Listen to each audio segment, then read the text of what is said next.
আপনার যদি রেকর্ডে কোনো ভুল থাকে বা মিউটেশনে কোনো যদি ভুল থাকে, তাহলে সেটা সংশোধনের জন্য আপনারা অনলাইনে অ্যাপ্লাই করতে পারেন। বাংলার যে ভূমি পোর্টাল রয়েছে সেখানে সেজন্য কিছু তথ্য আপনাকে পিডিএফ আকারে আপলোড করতে হবে।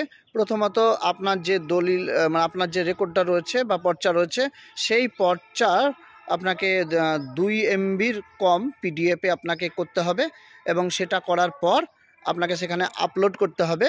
আর আপলোড করার পর আপনাকে ওই নির্দিষ্ট যে অংশটা আপনার মানে অসুবিধা, সেখানে একটা গোল করে আগেই রেখে দিবেন।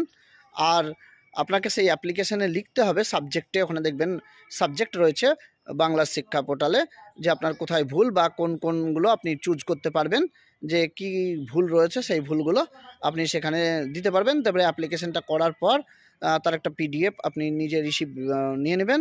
তারপরে দেখবেন আপনার মোবাইলে একটা SMS ঢুকবে যে সাকসেসফুলি আপনার অ্যাপ্লিকেশানটা হয়েছে।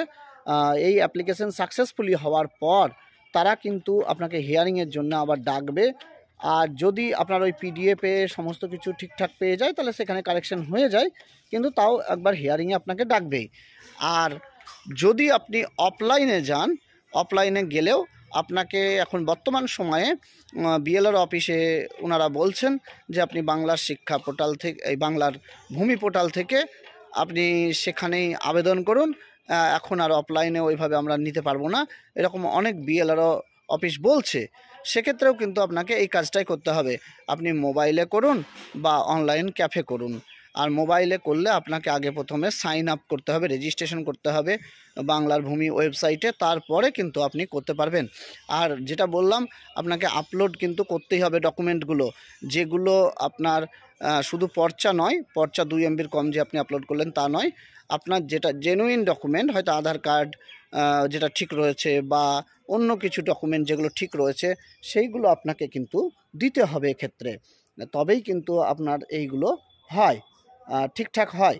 আর যেটা বললাম, মোবাইলে যদি সাকসেসফুলি মেসেজ না ঢোকে তাহলে কিন্তু সেটা অনেক সময় হয় না ঠিকঠাক। আর যদি পিডিএফটা আপনি প্রিন্ট করে নিতে পারেন তাহলেও হবে। আর মোবাইলে কিন্তু মেসেজটা ঢুকলে সবচেয়ে ভালো হয়।